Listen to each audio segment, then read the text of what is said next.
The dust clung to Harriet Zimmerman's skirt as she stepped off the stagecoach, her grip tight on the one small trunk that held everything she owned in the world. Wallace, Idaho, 1878, little more than a cluster of wooden buildings straddling the railroad line, surrounded by mountains that seemed to scrape the very heavens. She had come to this mining boomtown with nothing but desperate hope and the letter from her deceased cousin's widower offering a marriage of convenience that now felt heavy in her pocket. "Last stop, Wallace," the driver called, already unloading the remaining luggage. "Watch your step, madam." Harriet nodded her thanks, scanning the busy street for the man she'd never met but was supposed to marry within the week. The letter had been plain in its intentions. Wade Hollister needed a wife to care for his home and young daughter. She needed shelter and security after the fire had claimed her parents' farm in Missouri, along with everything they had built over 20 years. Miss Zimmerman. She turned at the voice, finding herself face to face with a man who stood a head taller than her, his broad shoulders filling out a work shirt that had seen better days. His face was half hidden beneath a beard that couldn't quite conceal the strong line of his jaw, and his eyes, a startling shade of blue, studied her with undisguised appraisal. "Mr. Hollister," she said, forcing herself to meet his gaze.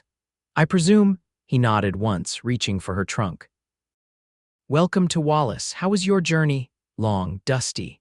She smoothed her travel-worn skirt, but without incident. "Good." He cleared his throat, clearly uncomfortable with the situation they found themselves in. "I've got the wagon just over there. My property's about 3 miles out of town." As they walked, Harriet felt the stares of the townspeople. A new woman in Wallace was an event, especially one walking alongside Wade Hollister, who, judging by the respectful nods he received, commanded a certain standing in the community. "I should be clear about my expectations," Wade said as he helped her into the wagon. "I'm offering a home in my name. In return, I need someone to keep house and help with my daughter, Emma. She's 5 and has been without a mother since birth." "And I agreed to marry for shelter," Harriet replied frankly. "I believe we understand each other." Something flickered across his face, surprise, perhaps, at her directness. "Then we should get along fine," he said, climbing up beside her and taking the reins. They rode in silence for a while, the wagon jostling along the rutted road. Harriet took in the sweeping landscape, the dense forests giving way to rocky terrain, the mountains that seemed to shift and change with every turn of the road. "It's not much," Wade said finally as they crested a hill, gesturing toward a small cabin nestled against the backdrop of pines. A fenced corral contained several horses and a creek wound its way nearby. "But it's solid. It looks." Harriet paused, searching for the right word. It wasn't grand or even particularly inviting, but it was more than she'd had since the fire. "Sufficient," Wade gave her a sidelong glance.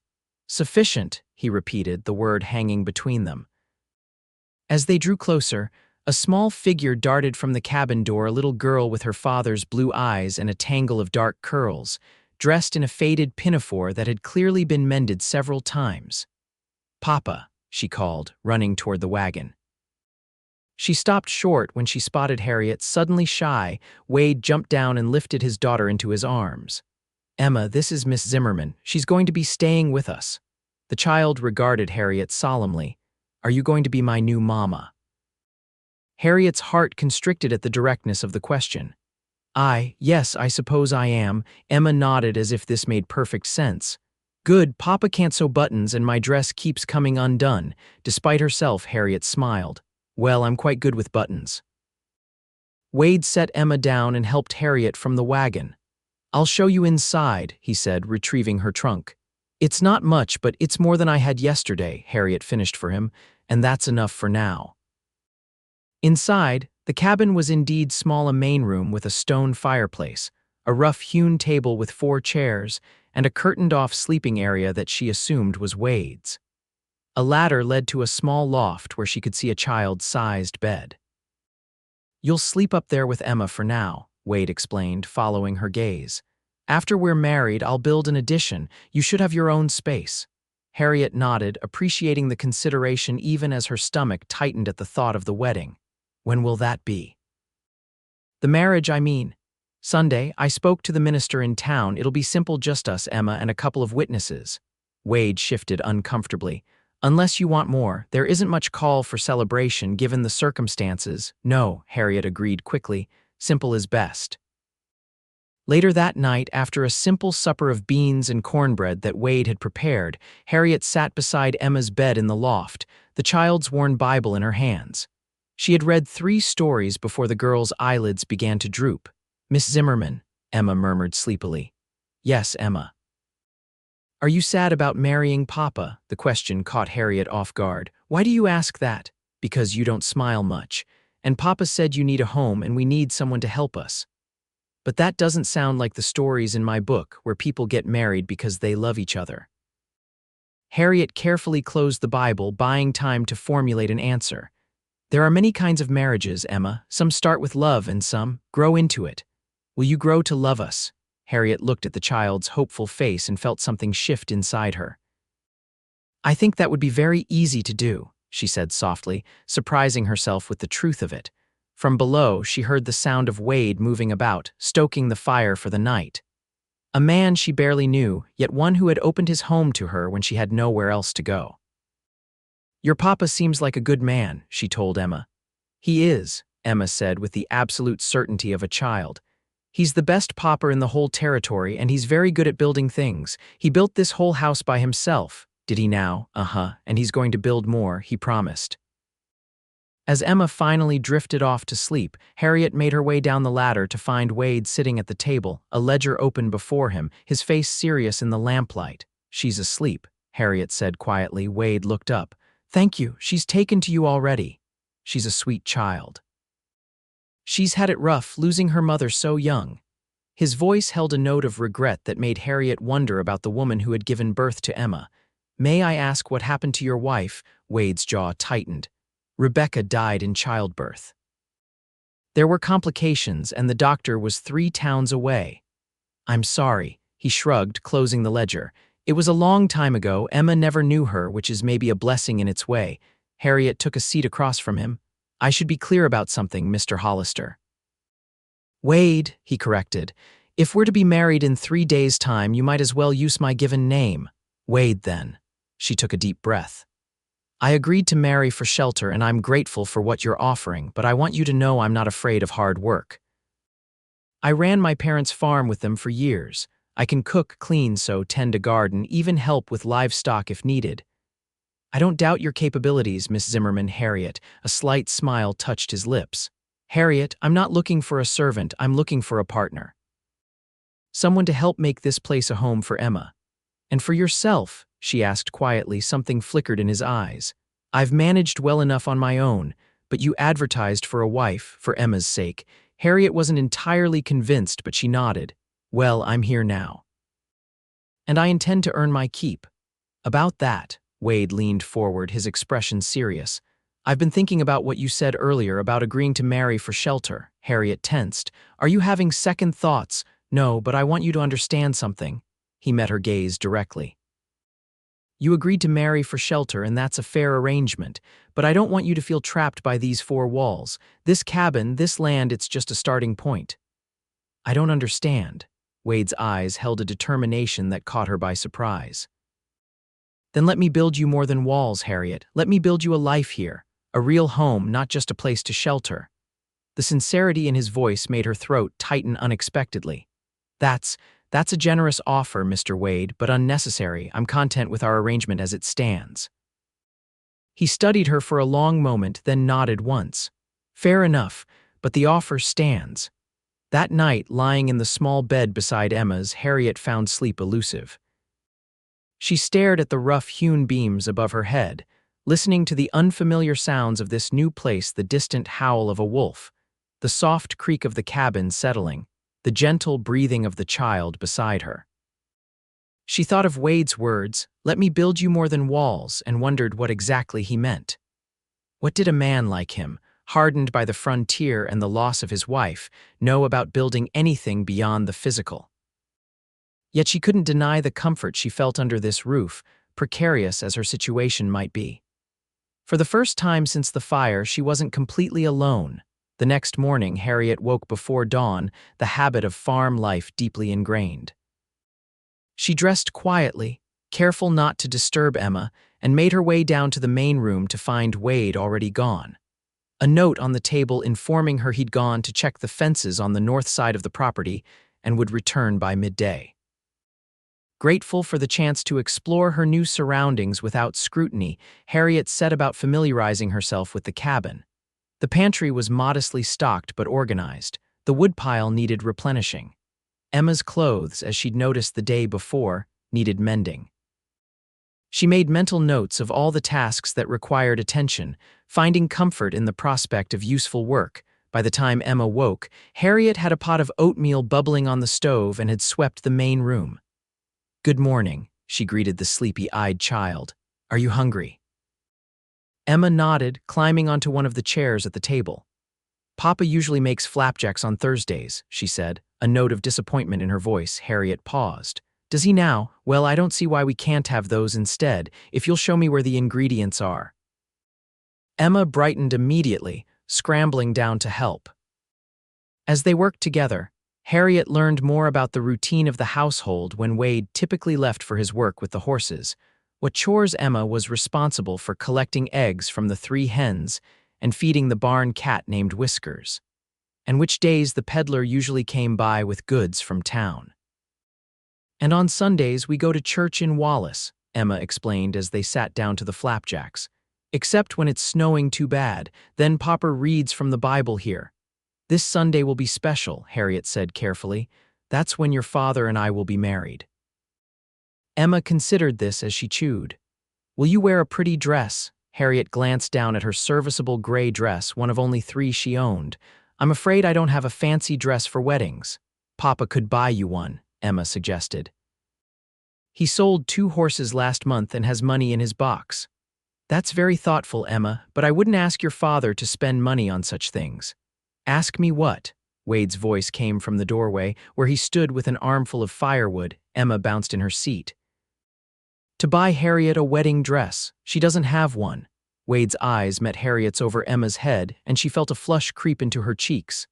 "That's not necessary," she began. "Actually," Wade said, setting down the wood, "I was planning to ride into town this afternoon.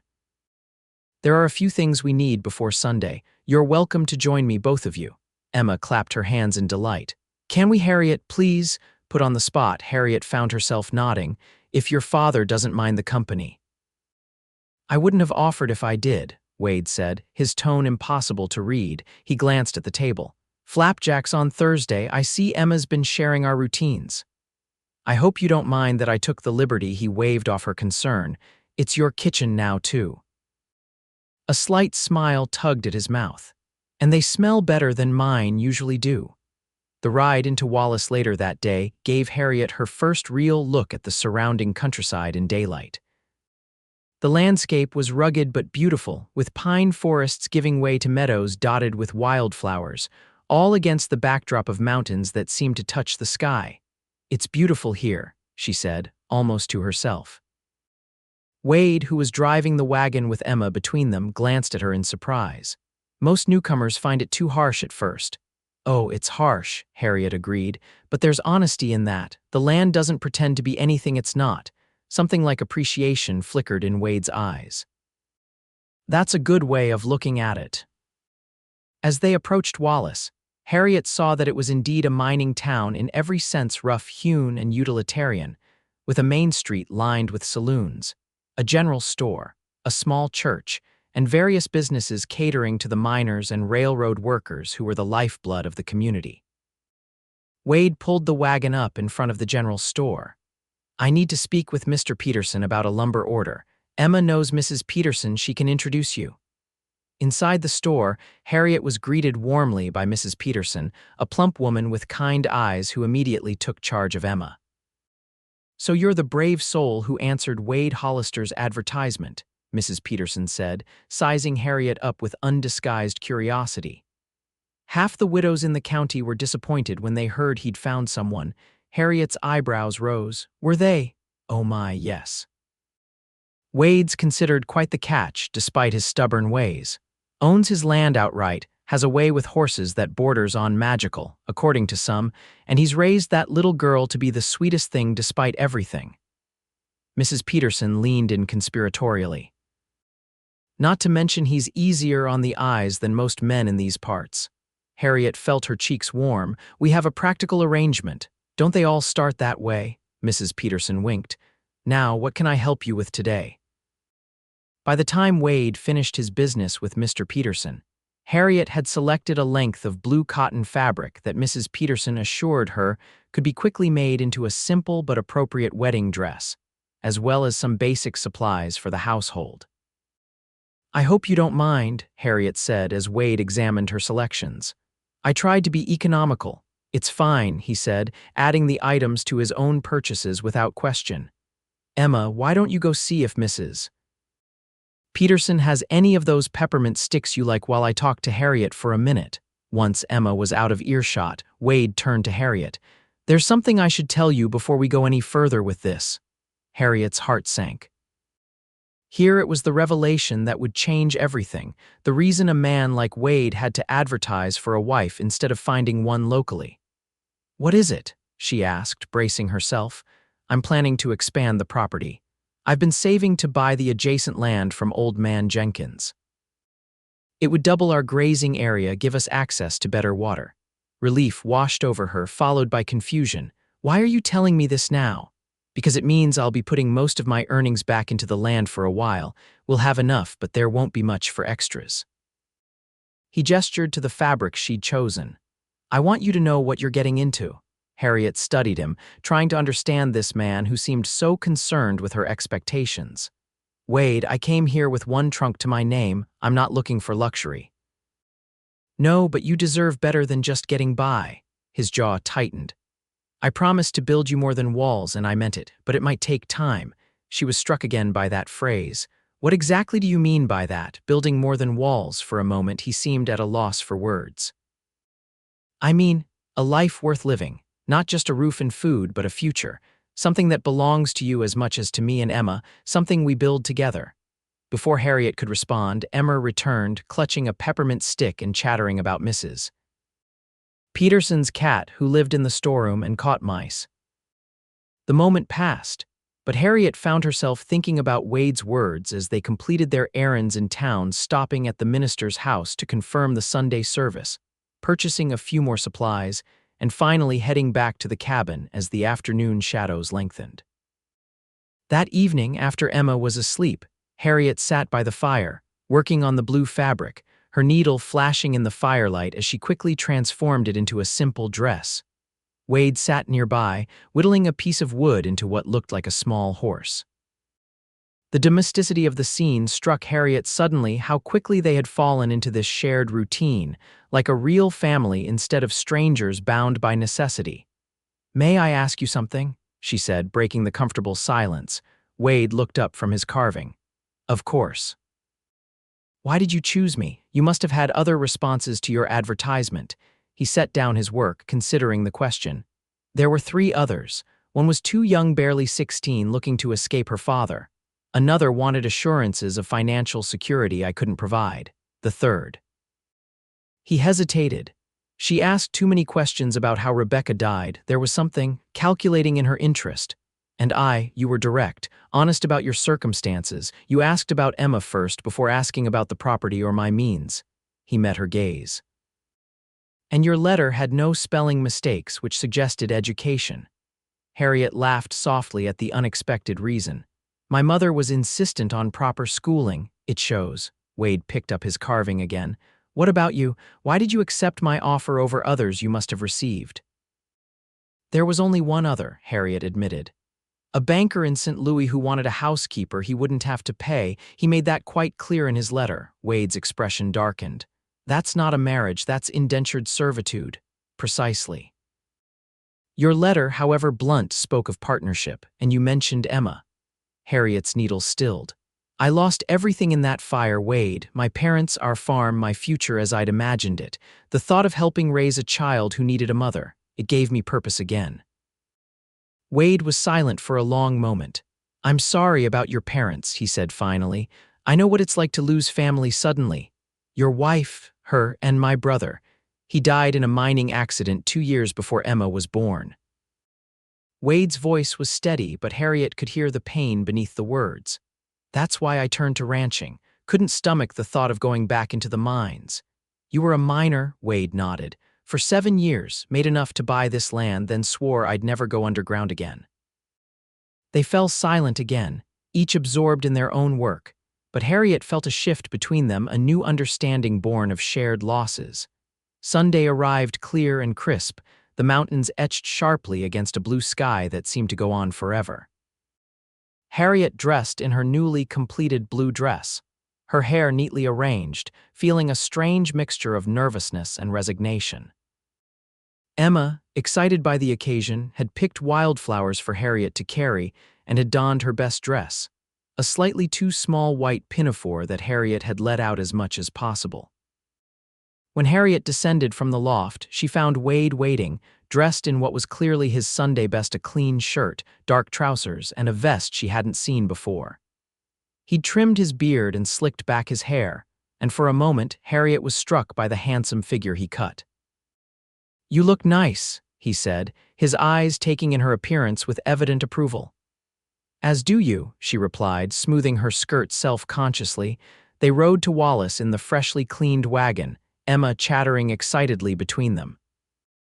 The church was small but well-maintained, and several people were already gathering for the regular Sunday service. Mrs. Peterson bustled over as soon as they arrived. "My, don't you look lovely? That color suits you beautifully, my dear." The minister, a kind-faced man named Reverend Thomas, welcomed them warmly. "Wade explained your situation," he said to Harriet in a low voice. "I want you to know that marriages of convenience often grow into the strongest unions. The foundation is practical, built on mutual respect and common goals." "Thank you, Reverend," Harriet said, touched by his attempt to ease what he must perceive as her nerves. The ceremony itself was brief, conducted at the end of the regular service. Harriet stood beside Wade at the altar, Emma holding her bouquet of wildflowers, as the Reverend spoke of commitment and building a life together. When it came time for the vows, Wade's voice was steady and clear. Harriet's own responses came more quietly but no less sincerely. "You may kiss your bride," the Reverend prompted when the rings had been exchanged, simple bands that Wade had purchased in town the day before. Wade hesitated for just a moment before leaning down to press a gentle, chaste kiss to Harriet's lips. It was over in an instant, but Harriet felt a warmth spread through her at the contact. After the ceremony, several members of the congregation came forward to congratulate them. Harriet was introduced to so many people that their names and faces began to blur together, but she was struck by the genuine warmth with which she was welcomed into the community. "Folks are glad to see Wade settled again, Mrs. Peterson explained as they enjoyed the simple refreshments that had been prepared. "He's been alone too long, that one. Throws himself into his work and that child, but a man needs more." Harriet glanced across the church hall to where Wade stood talking with a group of men, Emma at his side. As if sensing her gaze, he looked up and their eyes met briefly before he returned to his conversation. "He's a good man," Mrs. Peterson continued. "Patient with that child in a way many fathers aren't, and he built that cabin with his own hands, you know, every last bit of it." "So I've heard," Harriet said, recalling Emma's proud declaration. Mrs. Peterson patted her hand. "Give it time, dear. The best marriages are the ones that grow slowly like good trees, deep roots." The ride back to the cabin, her home now, Harriet reminded herself was quiet, Emma having fallen asleep against her side, worn out from the excitement of the day. "The Petersons have invited us to dinner next Sunday," Wade said as they neared the property. "Mrs. Peterson seems to have taken quite a liking to you. She's very kind, everyone was." Harriet stroked Emma's hair absently. "You're well respected in the community." Wade shrugged uncomfortably. "I mind my business and help when I can. That goes a long way out here." As they approached the cabin, Harriet was surprised to see something new. A small garden plot had been marked out near the side of the house, the ground turned over and ready for planting.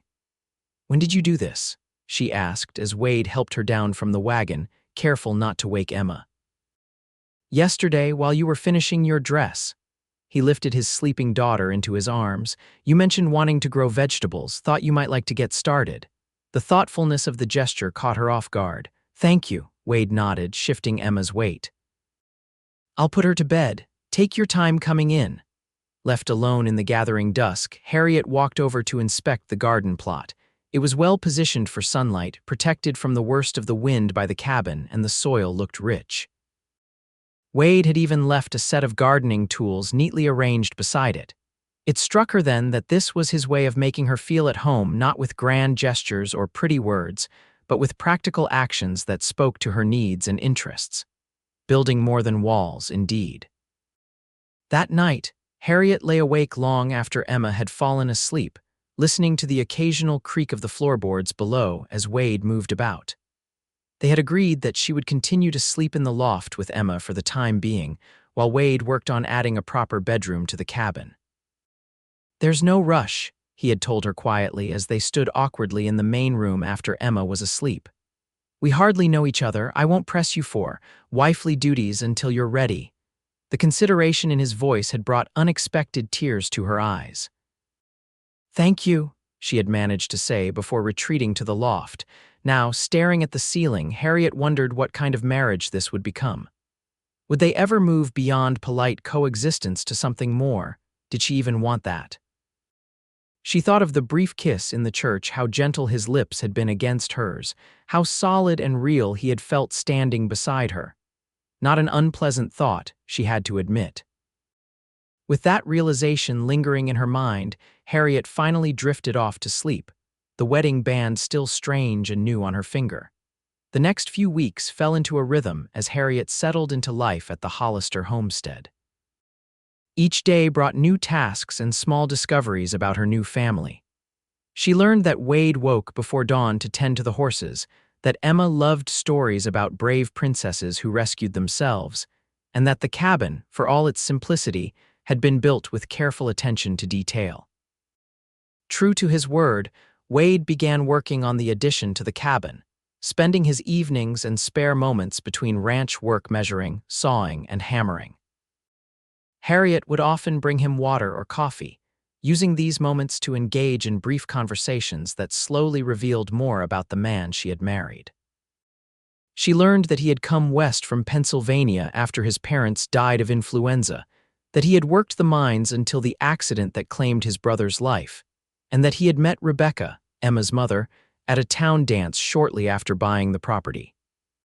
"She loved to dance," Wade said one evening as he worked on the framework for the new room. "That's what drew me to her at first, how freely she moved, like she didn't care what anyone thought." "She sounds lovely," Harriet said, handing him a cup of coffee. She was. Wade took a sip, his eyes distant. "She would have been a wonderful mother." "Emma seems to have done well despite her loss," Harriet offered. "You've raised her beautifully." Wade's gaze shifted to her, surprised and pleased. "I've done my best. But there are things a girl needs that I can't provide. Like help with buttons," Harriet said with a small smile, recalling Emma's first concern, among other things. Wade set down his cup and picked up his hammer again. "She likes having you here, so do I," he added, almost as an afterthought. The simple admission warmed Harriet more than she cared to admit. As spring deepened into summer, the garden Harriet had planted began to flourish. Rows of beans, carrots, potatoes, and greens stretched toward the sun, promising fresh vegetables to supplement their meals. She took pride in this tangible contribution to their household, and Wade and Emma both praised her efforts. One warm June morning, as Harriet was weeding between the rows, she heard the sound of a wagon approaching. Looking up, she shielded her eyes against the sun to see a vehicle she didn't recognize coming down the road toward the cabin. Wade, who had been mending a fence nearby, straightened up at the sight, his posture suddenly tense. "Who is it?" Harriet called to him. "Jenkins," Wade replied, setting down his tools and walking toward the road to meet the wagon. Harriet remembered the name, the owner of the adjacent property that Wade hoped to purchase. Curious, she set aside her gardening tools and moved closer to listen. The man who climbed down from the wagon was elderly but spry, with a shock of white hair and a deeply lined face that spoke of years under the western sun. "Hollister," he greeted Wade with a nod. Thought I'd come see if your offer still stands, getting too old to manage all that land myself. Wade's stance relaxed slightly. It stands, same terms we discussed in the spring. Well, I've been thinking on it, Jenkins said, scratching his chin, and I'm inclined to accept with one condition. What's that? I want to meet this wife of yours first. Heard in town you finally got yourself hitched. Want to make sure you're leaving my land in good hands if something happens to you. Wade turned toward Harriet, gesturing for her to join them. Mr. Jenkins, this is my wife, Harriet Samuel Jenkins.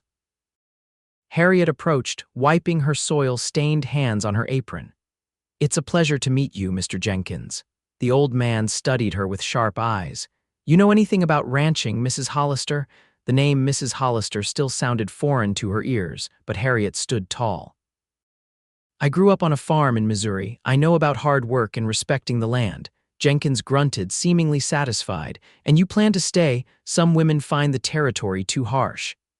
I find honesty in its harshness, Harriet replied, echoing her earlier sentiment to Wade. And I don't run from challenges. A smile cracked the old man's weathered face. She'll do, Hollister. He thrust out his hand to Wade.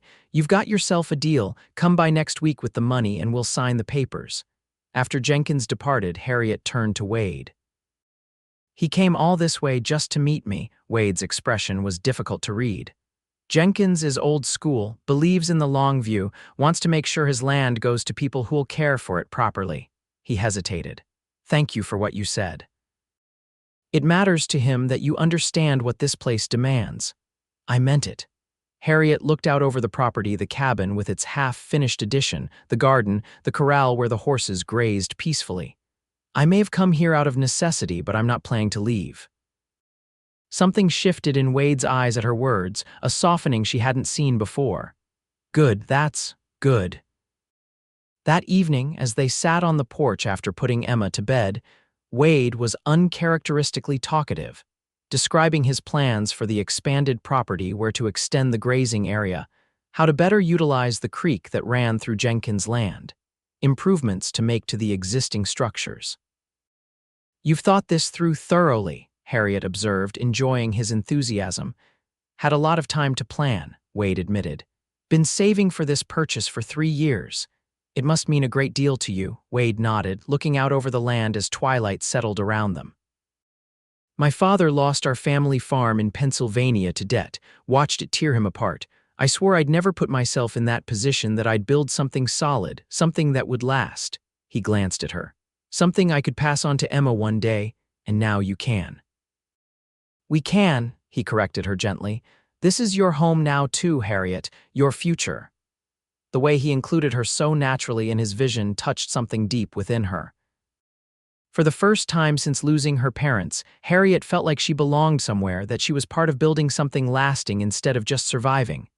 Thank you, she said softly. Wade looked at her questioningly. For what? For making me feel like more than just an arrangement. Harriet struggled to find the right words. For treating me like a partner. That's what we are, Wade said simply. Then, after a pause, I know this isn't the marriage either of us might have dreamed of, but I meant what I said that first day about building more than walls. I'm beginning to understand what you meant, Harriet said, meeting his gaze. They sat in companionable silence as the stars emerged overhead, and Harriet felt a quiet contentment settle over her, not the passionate love of storybooks, perhaps, but something real and growing between them. The addition to the cabin was completed by mid-July, a sturdy bedroom with windows that caught the morning light. Wade had worked tirelessly, often by lantern light after his regular chores were done, to finish it before the full heat of summer made such work unbearable. It's perfect, Harriet said as she stood in the doorway of the new room, admiring the smooth plank floors and the simple but beautiful bed frame Wade had crafted himself. It still needs some finishing touches, Wade said, his critical eye noting details only he would see, but it's habitable now. The unspoken question hung between them: would she move into this room with him, as a true wife? They had continued their separate sleeping arrangements throughout the construction, neither pushing for more than the other was ready to give. I've been thinking, Wade said carefully, breaking the silence.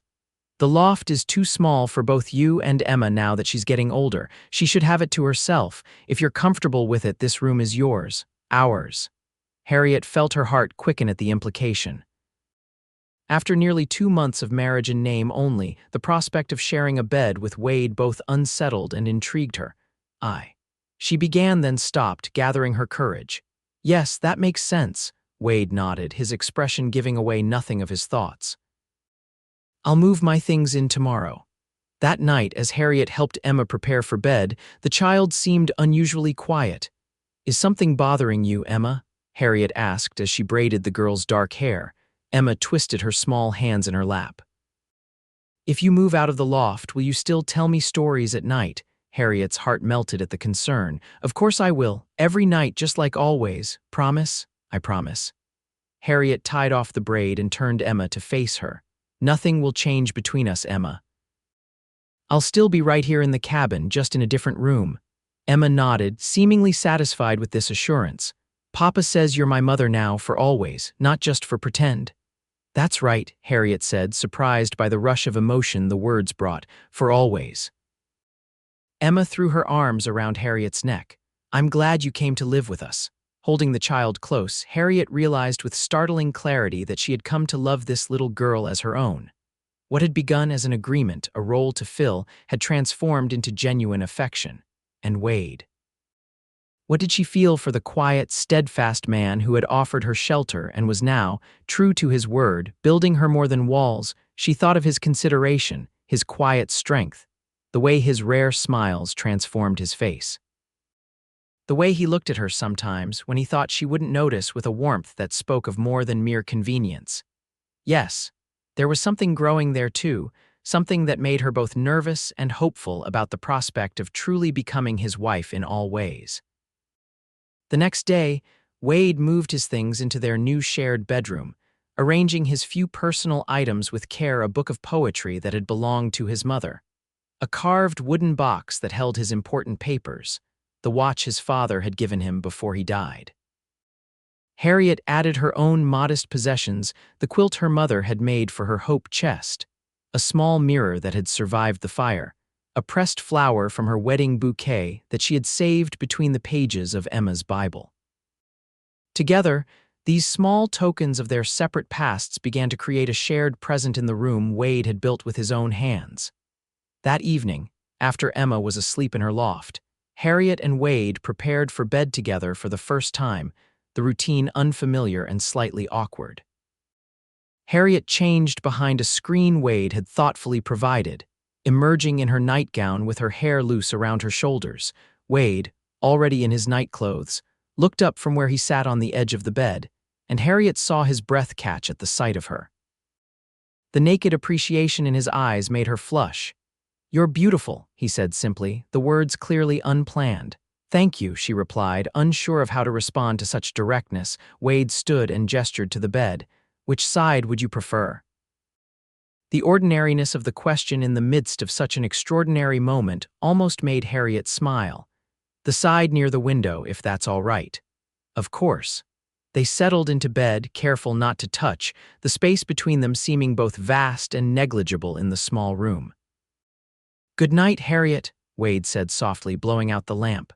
"Good night, Wade," she replied, listening to his breathing in the darkness. For a long while, neither of them slept, the awareness of the other's presence too new and startling. Finally, Wade spoke into the darkness. "I want you to know that I don't expect anything from you, Harriet, not until you're ready, if you ever are." His consideration touched her deeply. "I know, thank you." Another long silence, and then, "But I also want you to know that I'm coming to care for you, more than I expected to." The simple confession hung in the air between them, honest and unadorned. "I feel the same," Harriet whispered back, surprising herself with the admission. In the darkness, Wade's hand found hers, fingers intertwining on the quilt between them. They fell asleep that way, connected by that small, significant touch, the first step toward something deeper than their arrangement had initially promised. Summer gave way to early autumn, the mountains taking on rich hues of gold and crimson as the days grew shorter. With the purchase of Jenkins' land finalized, Wade was busier than ever. preparing for the coming winter and implementing his plans for the expanded property. Harriet, meanwhile, found herself fully settled into her role as mistress of the Hollister household. Her garden had yielded a bountiful harvest that she had preserved for the winter months. The cabin was well organized and comfortable, and Emma was thriving under her care. More surprising was the evolution of her relationship with Wade. What had begun as a marriage of convenience was transforming into something genuine and warm. They still maintained a certain reserve in their physical relationship, but the barriers between them were gradually falling away. They talked more freely now, sharing thoughts and memories as they worked side by side or sat together in the evenings. Wade had begun to seek her opinion on matters related to the ranch, valuing her practical farm experience and common sense. And sometimes, in the privacy of their bedroom, there were tender kisses and gentle caresses that hinted at deeper feelings neither was quite ready to name. One crisp October afternoon, Harriet was returning from picking the last of the apples from the small orchard behind the cabin when she spotted an unfamiliar rider approaching. Wade was in the far pasture working with a new horse, and Emma was inside practicing her letters. Wary of strangers, Harriet set down her basket and waited on the porch, one hand on the door in case she needed to quickly get inside to Emma, and the shotgun Wade kept above the fireplace. As the rider drew closer, she could see it was a woman unusual for these parts, dressed in practical riding clothes, her dark hair tucked under a wide-brimmed hat. Something about her posture seemed oddly familiar. The woman reined in her horse in front of the cabin and dismounted with practiced ease. When she looked up, Harriet felt a shock of recognition that momentarily robbed her of speech. "Hello, Harriet," the woman said, her voice carrying across the yard. "It's been a long time, Catherine." Harriet finally managed, scarcely able to believe her eyes. "Catherine Zimmerman," the woman nodded, approaching the porch. "Though it's Catherine Miller now, I married Thomas Miller 6 years ago." Harriet stared at her cousin, the daughter of her father's brother, whom she hadn't seen since they were both teenagers. "What on earth are you doing in Idaho territory?" "Looking for you," Catherine replied. "After we heard about the fire and your parents, we tried to find you.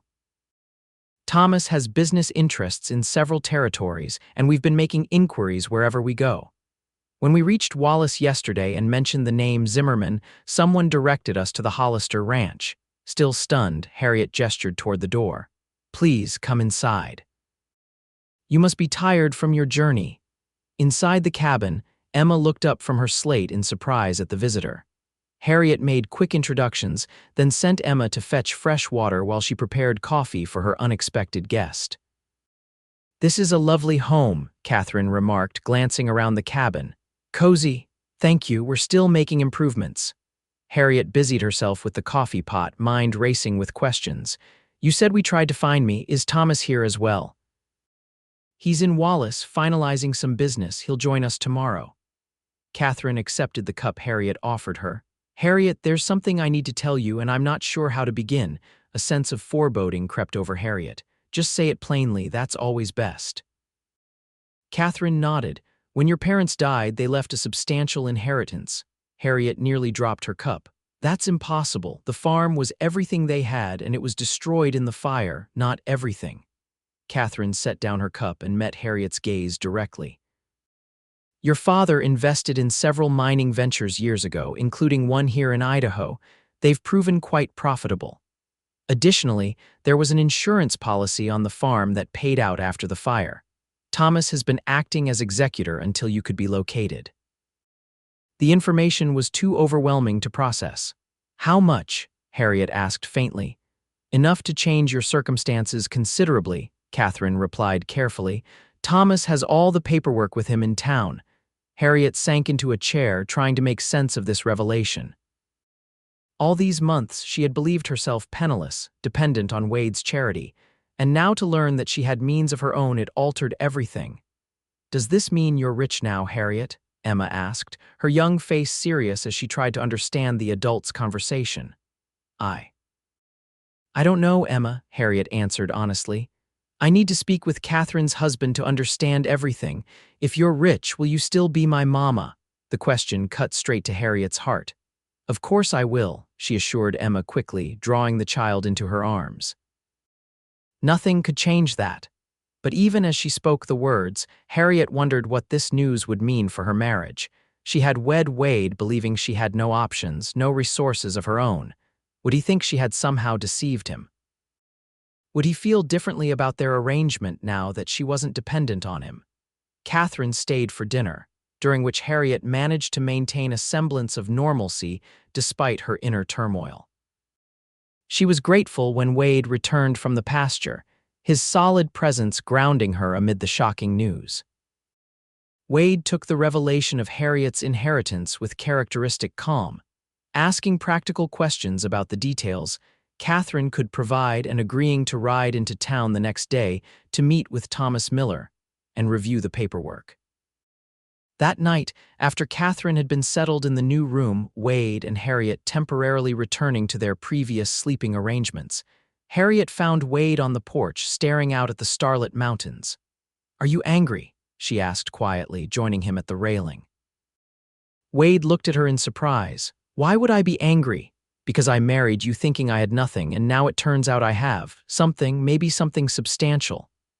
"That hardly seems like a reason for anger," Wade said, his expression softening. "I'm glad for you, Harriet. Your parents provided for you even after they were gone. That's what good parents do." "But it changes things between us," Harriet pressed, needing to address the unspoken concern. Wade was quiet for a long moment. "Does it? How do you see it changing things?" Harriet hadn't expected the question to be turned back on her. I'm not sure. I suppose I wouldn't be dependent on you anymore. I could make my own way if I wanted to." "Is that what you want?" Wade's voice was carefully neutral. "To make your own way?" The question hung in the air between them, weighted with possibilities Harriet hadn't considered until this moment. Did she want to leave? To take her newfound resources and start fresh somewhere else? She thought of the life they had begun to build together, the garden she had planted, the room Wade had built for them, the child who called her Mama. The way Wade looked at her across the dinner table, the quiet conversations they shared in the evenings, the growing tenderness between them. "No," she said finally, the certainty in her own voice surprising her. "That's not what I want at all." Relief flickered across Wade's features, though he tried to hide it. "Good, because I don't want you to go, Harriet, not because of any agreement or arrangement we made, but because." "Because," she prompted when he hesitated. Wade turned to face her fully. "Because somewhere along the way, this stopped being a marriage of convenience for me. I care for you deeply. More than I thought I could care for anyone again after Rebecca." The naked honesty in his voice made Harriet's heart swell. "I feel the same," she whispered, reaching for his hand. "I didn't expect to find a real home here, a family, but I have, with you and Emma." Wade's fingers tightened around hers. "Then nothing has to change, except that now we have more resources to build the life we want. Together." "Together," Harriet agreed, stepping into his embrace. Wade's arms came around her, strong and secure, and when his lips found hers, the kiss was different from the cautious ones they had shared before, deeper, more confident, filled with promise. When they finally drew apart, Wade rested his forehead against hers.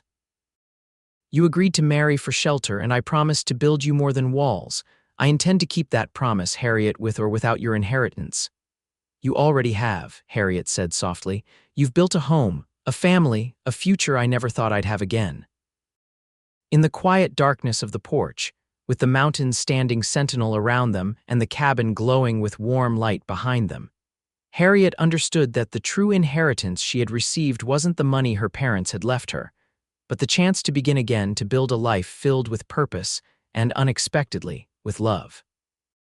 The next day, Wade and Harriet rode into Wallace to meet with Thomas Miller and review the details of her inheritance. The sum was indeed substantial enough to secure their future and expand the ranch beyond what Wade had initially planned. "What would you like to do with these funds?" Thomas asked after explaining the various investments and accounts. "I can continue to manage them for you, or we can liquidate some assets if you prefer immediate access to the capital." Harriet glanced at Wade, who nodded encouragingly. "I think we would benefit from a combination," she said thoughtfully. We'll need some capital for improvements to the ranch, but I'd like to keep the majority invested for the future for Emma and any other children we might have." The words "other children" hung in the air between her and Wade, an acknowledgement of the future they both now envisioned together. "A sensible approach," Thomas approved. "Catherine always said you had a good head on your shoulders." By the time they returned to the ranch that evening, plans were already forming. The inheritance would allow them to build a proper house to replace the cabin, expand their herd of horses, and improve the irrigation system for the fields projects Wade had dreamed of, but had expected to take years to accomplish. "I don't want to rush into anything," Harriet said as they discussed possibilities that night. "The money is a blessing, but it doesn't change who we are or what matters to us." Wade nodded, understanding her concern. "We'll move forward carefully. The land and the horses come first, that's the foundation of everything else." Over the next few months, as winter settled over the mountains, Harriet and Wade grew closer in every way. The barriers that had existed between them fell away completely, and they embraced their marriage fully, not as an arrangement of convenience, but as a partnership built on mutual respect, shared goals, and deepening love. They worked together to plan for spring improvements to the ranch, spent evenings teaching Emma to read by the fire, and shared the small, daily joys and challenges of their life together. And at night, they found comfort and passion in each other's arms, no longer strangers bound by necessity but true partners in every sense. When the first signs of spring appeared in the high country, Harriet made an announcement over breakfast that brought tears to Wade's eyes. "Emma," she said, taking the child's hand in hers, "how would you feel about becoming a big sister?" Emma's eyes widened. "Are we getting a baby, like Mrs. Peterson's new grandbaby?" "Yes, sweetheart, by next winter, God willing." Emma clapped her hands in delight while Wade reached across the table to take Harriet's other hand, his expression a mixture of joy and wonder. "Are you sure?" he asked quietly. Harriet nodded, her own eyes bright with happiness. "The doctor in town confirmed it yesterday." That evening, as they stood together on the porch of the cabin that would soon be replaced by the house Wade had already begun designing, Harriet leaned into her husband's embrace, content in a way she had never imagined possible when she first stepped off that stagecoach almost a year earlier. "Are you happy here, Harriet?" Wade asked, his arms secure around her as they watched the sunset paint the mountains in gold and purple. "Happier than I ever thought I could be," she answered truthfully. "When I agreed to marry for shelter, I never expected to find a home or love." Wade pressed a kiss to her temple. "I promised to build you more than walls, but you've built just as much. This life we have, it's because of both of us." As twilight settled over the land that was now truly theirs, Harriet thought about the journey that had brought her here, the loss, the uncertainty, the leap of faith that had led her to this place and this man. What had begun as a practical arrangement had grown into something neither of them could have foreseen: a true partnership, a deep love, a family expanding with new life. "We still have so much to build together," she said, placing Wade's hand over her still flat stomach where their child grew. "And a lifetime to do it in," he replied, his voice filled with promise. 5 years later, the Hollister ranch had transformed. The original cabin remained, now used as a guest house, but a spacious, well-built home stood proudly nearby, constructed with the same care Wade had put into every project. The herd had expanded to include some of the finest horses in the territory, and the fields yielded abundant crops. Emma, now 10, had grown into a confident, bright girl who helped with the younger children. William, a sturdy 4-year-old boy with his father's blue eyes and serious demeanor, and Sarah, a lively 2-year-old with Harriet's auburn hair and curious nature.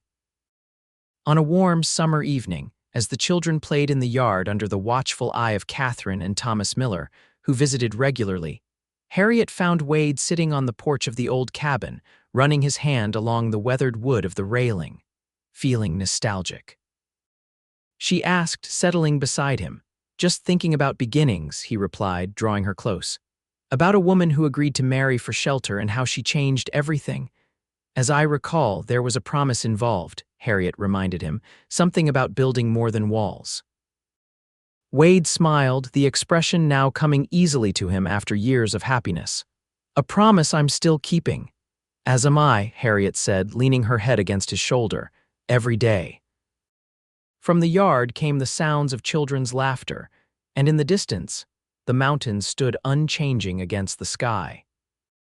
Inside the walls Wade had built, they had created something rare and precious, a home filled with love, a partnership forged in mutual respect and shared dreams, a family that had grown from the most practical of beginnings into something neither could have imagined that first day when Harriet stepped off the stagecoach into the dust of Wallace. "I love you, Wade Hollister," Harriet said simply, the words still holding the same wonder as the first time she had spoken them. "And I love you," he answered, kissing her with the same tenderness he had shown that first night in their shared bedroom. "More than I ever thought possible." As twilight settled over the ranch, they sat together in companionable silence, watching their children play in the yard of the home they had built together, not just walls, but a life rich with purpose, partnership, and love that would endure long after the buildings themselves had weathered away.